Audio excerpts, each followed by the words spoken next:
Hey everybody, Dave Neal here, stand-up comedian, podcaster, and host of Bachelor Recap, a guy's review.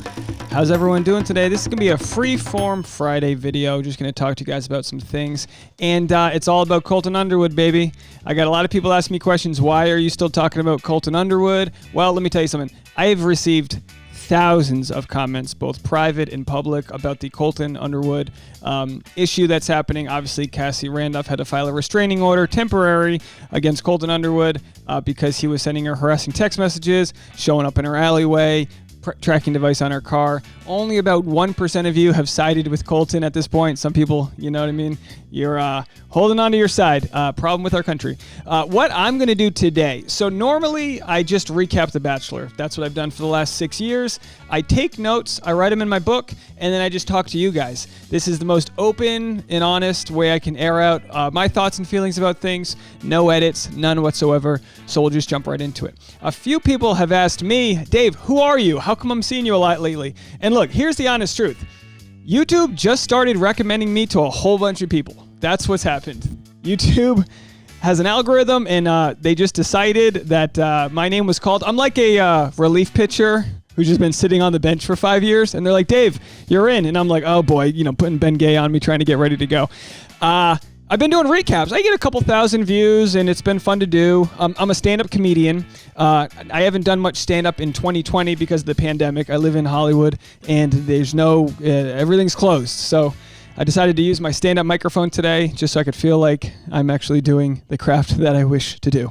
But by the way, don't think I'm going to just be telling jokes. That's not what I'm doing here. This is not the medium for just telling jokes. I prefer an audience. But yeah, what's interesting is I've been doing these recaps for 5 years, and then people go, hey, well, who are you? Well, I'll introduce myself. It's incredible that my video from 1 week ago has over 1 million watch minutes. That is insane. That is insane to me. That blows my mind. I can't even fathom that. More people watched that video than have ever seen me do stand-up live, ever, all combined. So that's a lot. And no pressure. I'm engaged. I've been dating my now fiance for 6 years. We met on a bus in New York City. We live out here with our trusted elderly basset hound. I like to say that I'm codependent and she's counterdependent. So codependent, unfortunately, it's a lot of pain. Puts the needs of other people ahead of their own. We get walked on easily. We got a lot of issues we need to work on. Tasha, I would say my fiance, is counterdependent, meaning she doesn't want to deal with any, I wrote this down, a refusal of attachment. So the way that we really work out is by understanding each other's flaws and not bringing too much of our own baggage to the conversation. And that's how a good relationship should work out. Unconditional love. Maybe there's a little condition, but most of it's unconditioned. You don't want to be walked over, but you want to be able to give someone your best self and not expect it in return. I was raised Catholic. It's very hard when you're codependent. We have Catholic guilt. It's very hard to do something for somebody else and not expect them to give you something back. You get resentful. You get resentful when you just give, and don't get anything back. That's the giving tree. Now, the giving tree was unconditional. He was just happy that the guy would chop his wood down and use them. But most of us would be like, oh, you're going to make a table out of me? Are you going to use me for my shade? Will you just come and go as you please? You know what I mean? So with Colton's whole story, obviously he was giving to Cassie more than she could give him back. And that, like I said before, residually just calcifies a lot of bitterness. Never good. Cynicism, bitterness, never good. He goes, yeah, you can never love me the way I loved you. Yeah, that's why she's leaving. What? Amongst a slew of other issues. So I want to talk to you guys about some of my toxic love that I've had to deal with in the past. And like I said, this is a conversation. It's me and you guys, whether it's 10 of you or 1 million. I don't know who's watching. But we're going to crack an egg to make an omelet. We're going to relate Colton Underwood's situation to everyone else, because a few people have mentioned, like 1% saying, hey Dave, aren't you a little obsessed about Colton right now? You made 5 videos in a row about him. It's like, look, I know how YouTube works, and if we need to ride the Colton Underwood wave to get the conversation going and help other people, then so be it. I mean, the media does it all the time when some white chick goes missing in Aruba. That's the story for 6 months. But then there's literally 40,000 other kids getting murdered that no one hears about. If it bleeds, it leads. Well, in Colton's case, we're going to use him as an example for what's wrong with relationships, with domestic violence, with the youth of America, addicted to social media, addicted to all this gratification, having egos the size of a blimp because we have people following our every step. Like, Colton Underwood was not put in a healthy situation, okay? So, like, there are plenty of ways where I look at it and I go, geez, you really set up a guy who's already on the edge for failure. And people have said this about me. I make the thumbnails calling him a nut and all this stuff. And it's like, look, like I said, I'm playing the game. I'm talking about it. And we're going to find ways that we can relate to Colton. Like, look, I've never bought a tracking device to track around an ex. But, I've cried and tried to manipulate my way back into relationships. It ain't pretty, folks. It ain't pretty. I used to have a bit I did on stage where I would offer advice to younger guys, and I would call myself, I would say I was basically giving charity to these younger guys. I was like their brother Teresa. You know what I mean? Like, I would help out these. So it's funny because while I don't feel like a decade older than these people, I'm in my mid-30s, so a little bit of older brother Teresa advice. Yeah, like I would just do mass in the fraternity. I would just get high and pass out Doritos. You know what I mean? Holy water was just like a White Claw. I don't know. I think we're going to use Colton as an example where when this is all said and done, I think more good will come of it than bad. Like, sure, it's a tough situation for them to be in, but, I've gotten thousands of comments from people that are just happy we're talking about it. So we're going to keep talking about it. So we'll talk about it for as long as it feels right. And hopefully, if anyone has any problems with toxic love in the future, maybe they'll find a video that I've made and they'll see some of your great comments and they'll figure it out. It's not always a gender thing. Women get obsessive too. Believe me. They get Carrie Underwood, they're keying your car, taking a 2x4 to your hood. It's like, my insurance doesn't cover that. I've got minimal coverage. I don't have ex-girlfriend coverage. Okay? I don't have Carrie Underwood coverage when she's taking a key to my four-wheel drive or whatever the hell the song goes. So we'll talk a little bit about my toxic love. The first time I can remember, I have a few bits. I'll tell you, you know what? I'll post one right here. I've got a bit from when I got dumped in 6th grade, and it's a whole stand-up bit, so I'll just let that live there. But I have a very specific recollection of getting dumped in 6th grade. That's when my obsession probably started. But an interesting one was in 8th grade. In 8th grade, I was in French class, and I had a crush on this girl, Shannon, all right? And what I had just learned in another class was that if you yawn and somebody sees you yawn, it makes them yawn. So I was like, oh, I can tell if Shannon's checking me out if I yawn. So I spent the whole class like I was just in the class.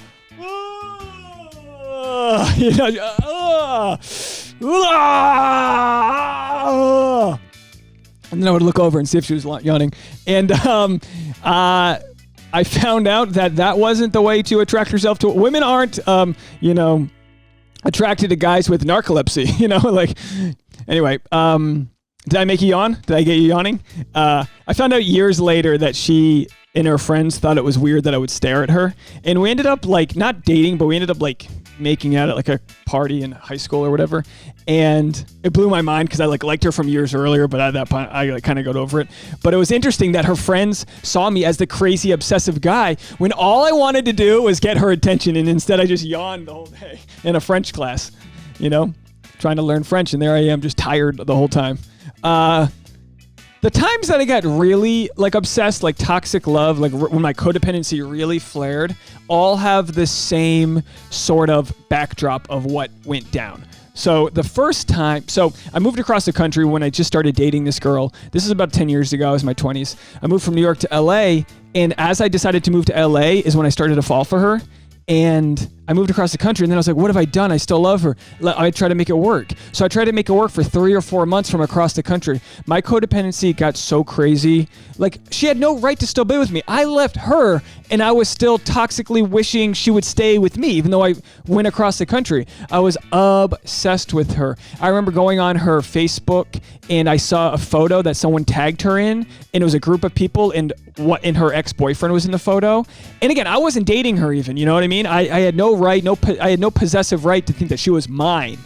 And even when you're in a relationship, no one's yours. But either way, tell that to a toxic person like Colton, you think it's property because you spend enough time with it. So I saw this photo with her, and there was this ex-boyfriend in it. I was crushed. He was in the military, and here I was, an unemployed actor living in Los Angeles on my buddy's couch. I mean, really, like, I didn't have anything going on. I was taking an improv class. I was taking a stand-up comedy class. I didn't have all of my hobbies that I used to have that kept me sane. So I ruminated. I obsessed about it. I clicked on the photo and I refreshed it. And like the second time I refreshed it, the photo disappeared. So she knew she was trying to hide that she was like talking to her ex, just probably because she didn't want me to feel the pain that I was feeling. But it was just a great example where social media created a monster out of a molehill. In any other time in history, like if you move away or you go to war or whatever happens, you just write the person and you hope for the best. But in today's world, we can track their every move. That's why, like, look, as bad as it is that Colton tracked Cassie with the car, the tracker, we do it all the time on social media. So it's like whoever's, who live in glass houses, glass stones, whatever Bible verse that is, don't do it. Don't criticize people when we've all got, no, again, that's crossing the line, but we do it on social media. So that's why the no contact rule is so important. Just don't contact people that are out of your lives. Live in the present moment. You know what I mean? I turned the AC off so I didn't have bad background noise and I'm sweating. So I moved back to New York for her. LA wasn't working, but it probably wasn't working because I never fully committed to LA. I moved back to New York. She didn't want to date me. She was over me at that point. I got really drunk. Drank tequila, straight up. I never drink tequila. I had a headache. I was hungover, drinking tequila. And then she still wanted to be friends. So I was like, okay, we'll be friends, and then I'll work my way back in. You hear what I'm saying, Colin? Every guy has done this. So we want to be friends. So I walk her back to her apartment. I had a few tequilas. I went in for the kiss. She did the double chin, backed away like, Dave, what are you doing? I was like, what am I doing? Falling back in love with you. What do you mean, what am I doing? There's nothing less attractive than when a girl rejects you and she's just like, ah. It's like the Matrix as the bullets flying by. But that was my fault. And after that, she rejected me. I spiraled hard. I went back and actually called one of her friends and like spilled my guts to one of her friends and tried to get all the info I could get. I was desperate. I was swimming in the deep end. The riptide was coming to get me. I just needed a life raft, something to breathe. And that's obsessive. That's addiction. That's obsession. It's not right. I don't want anyone to ever go through that.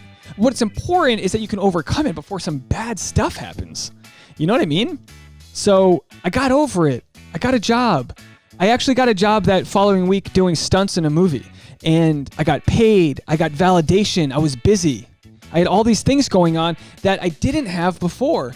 And all the through lines to all of my jealous flares, my toxicity, it's always when I'm out of work, when I don't have a purpose. And look, if you haven't read the book, The Superior Man by Deida, The Superior Man, it's for men or women. I know it sounds kind of like culty, but it's genius. It's about going down your path, having control over your own life. It's about the relationship not being the main course, but being the dessert. My fiance and I, we love what we do. We do the podcast together, but she's got her own job and I have my own job. Like, we have to live our own lives so we can enjoy when we meet back up. It's a Venn diagram. And with Colton, Bachelor's over. Sure, you've got your charity, like, Colton provides, libraries for small kids or whatever that Zoolander references, whatever. He's got his charity. I don't know what that's all about. I would audit that, to be honest. Yeah, I don't know. Maybe it's good. Who knows? But then Bachelor's over. There's a pandemic, so no one's seeing each other. Whatever natural support group you had. Look, I was in a fraternity and I played baseball. I never got lovesick when I was in a fraternity because I was too busy drinking Keystone Light, cheap beer. No, because I had guys I could talk to. So whenever you thought you were going to spiral out of control, you'd grab your buddy by the neck, you'd throw him in the pickup truck, you'd go for a drive, and you'd figure it out. And that's what tribes are meant to do. And unfortunately, with the pandemic heightening things, a lot of people aren't getting the help they would normally get from their friends. You have to be proactive, not reactive. You have to be able to call your friends, your mom, your sister. Heck, I'm in the comment section. I respond to almost every comment. So, let me know. We've had people share the videos with their friends, with their Chatty Broads support group, with their other Facebook group. It is mind-blowing to me. They said the Reality Steve, they were sharing it in the comments. I mean, it's mind-blowing to me that we're having this discussion, but it's important. I don't want my thing to be like, well, I talk about domestic violence. I don't want that to be the thing. But I think for all of us to live the life where we're our most authentic self, the life where we aren't so chemically dependent on someone else. It's a drug, right? Oh, they liked my photo today. We don't need that. I mentioned in the last video when I got ghosted on. golly, I was like going nuts. I was living in New York City, a city of millions of people. I was meeting, there was other girls I could have seen. There was this and that. And I was obsessed because I didn't get the closure I needed. And so I wonder with Colton because, and I'm not blaming Cassie for this, but I wonder if she did try to make it work because of her own guilt that it didn't work out, and she knew he was going to look bad, and he wrote a book and this and that. Because of all that, she was like, look, let's try our best to stay friends. It just can't work until both parties are so detached from needing each other back. You guys ever seen the movie Swingers? The great movie? He's like, baby, you're so much money you don't even know it. And he's like, they're talking about leaving voicemails to each other. It's the early 90s or whatever. It's amazing if you haven't seen Swingers. But he's like, how do I get my ex to like me back? And he was like, well, you need to not care enough, and then she'll start liking you back. And he goes, how do I know I don't care enough? He's like, you're not going to care anymore. And he goes, that's the rub. That's the rub. And the idea is that the more you can become friends with your ex when you're completely over whatever that oxytocin bond is and all that. Because Colton, you have to get busy. There's a quote here: expect poison from the standing water, from William Blake. William Blake. You think Brother Teresa here would pull out some William Blake? Expect poison from the standing water. You need to be a whitewater rapid, bro. You got to get busy doing some other things. And I know this advice is coming a couple months too late, but, all right, you had an obsessive flare-out. We were tough on you. You can handle it, okay? We were tough on you. And the reason we're talking about all this, it's like football, right? You played football. I used to play football. You were probably better than me. But after a game of football, you play your football Friday night lights, high school football, Saturday college game day, Sunday my Patriots. What's happening? Go Cam. Then the next day after the football game, the coaches sit you down and have film day, and you watch film over and over of the all 22s, right? Just the full football team, 11 versus 11. You watch every play over and over. You watch your highlights and you watch your failures. You see where you messed up. You see where you let your teammates down. Because if the left tackle doesn't make the right block, then his quarterback's getting blindsided and the game's over. So you watch over and over until you correct yourself. And as much as it kind of sucks for you, Colton, we're watching game tape on your text messages, okay? That's what we're doing. So, what do I do to counter my obsessive feelings? I stay creative. Maybe you want to fix up a car. Maybe, you go fishing. Whatever it is to keep your mind going. Fishing to me would be a horrible thing to do because I'd just be obsessing over them and trying to catch a fish. But, people go out to the nature. They do things like that. I write. I'm a writer. I do stand-up comedy. If Tasha and I get in a fight over something, you bet your bottom dollar I'm writing a joke about it, okay? It's going to happen. I'm writing a joke about it. I wrote a TV pilot. I'm writing a feature film. Can't tell you about it. I love it. It's a treasure hunt movie. Love treasure hunts. My favorite movie is Fool's Gold. If you need to know anything about me, I love Matthew McConaughey without his shirt on. That's my spirit animal. I like him with the shirt on, but if you take Matthew McConaughey, you put him on a boat and you put Kate Hudson in the movie, you got yourself a deal, okay? So anyway, I'm making a treasure hunt movie. Moving on. I also wrote, I started writing this year for Medium because I basically have been completely unemployed because of the pandemic, nothing going on, no chance to make a living. I've been putting my heart and soul into making videos, trying to, stay with people. They're saying maybe stand-up won't come back till next fall. That's insane to me. Stand-up was my therapy. So I've been writing. On Medium. I wrote an article called 4 Tips for Living with a Highly Sensitive Person.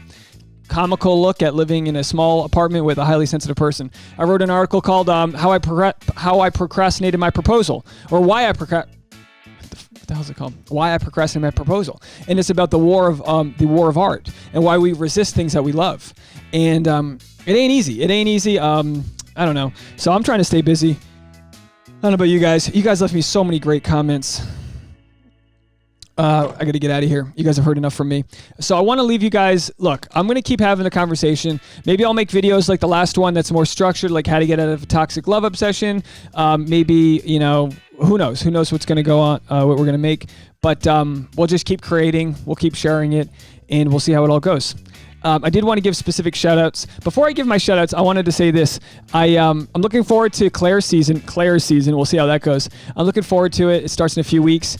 If you haven't subscribed and you want to catch my content, hit the alert bell. I can't tell you how many people have been subscribed to me and don't get an alert when my recaps go up. So I watched the show just like the rest of you guys. I watched it on the West Coast here in Los Angeles, and then I take my notes during the show, and then I turn the camera on just like this. I record my recap, and I upload it sometime late at night whenever I get done uploading it, and then I chat with all you guys the next day about everything. And we have jokes. It's fun, just totally loose. There's nothing against that jump cut editing people do, but I really enjoy just talking. I like just to go off on tangents and things like that. So that's what we're going to do. So I'm looking forward to Clare's season. Obviously, they filmed in quarantine in Palm Springs, and it's going to be hot out there. Like Palm Springs is like 115 degrees this time of year, so it'll be interesting. So I can't respond to everyone's comments here because literally you guys just overwhelm me, but I'll say this. To the victims of domestic violence, to those of you that have been possessed and obsessed, to the mom who has a heartbroken son who forwarded my videos to him, you're not alone, okay? You're not alone. There's nothing worse than thinking of someone who's going through some really dark times and thinking they're alone. The more we talk about all of our issues collectively, we realize we have a lot in common. We all come from very similar DNA, and your issues might seem like something no one else is dealing with, but we're all trying to just jockey for our own success and our own happiness. And it sounds counterintuitive, but the best way to find your success is not by latching on to somebody else's. It's about finding, and harvesting that inner fire, and then the law of attraction will provide high energy people back to you. So the best advice I always give someone who's going through a heartbreak or whatever, first of all, physically, get healthy. Cut sugar, drink a lot of water, get the depressants out of your body, really get a haircut. Ladies know what I'm talking about. You go through a breakup, you're like, I'm doing bangs, right? That's the first thing I did, get a haircut. I'm like, this has to go. It has to go. You gotta get rid of the old version of you. You gotta just sort of, slough off that, exoskeleton, and you gotta become the new version of you. And you gotta really just keep on feeding yourself, investing in the equity, which is you becoming a better version of you. And there's no end to that, because that's when the still water comes, and then you'll age real fast. So you got to keep on hustling for yourself, and then let others surround themselves with you, because who wouldn't want to be with me? That's my favorite Keith Urban song. Who wouldn't want to be me? I got no money in my pocket. I got a hole in my jeans. I'm on the road, my lady. Who wouldn't want to be me? All right. Well, that's it for me. Thanks for entertaining me with this video. I think this is more for me than for you, so who knows who's even watching this. But we'll see you on the next one. Bye, everyone.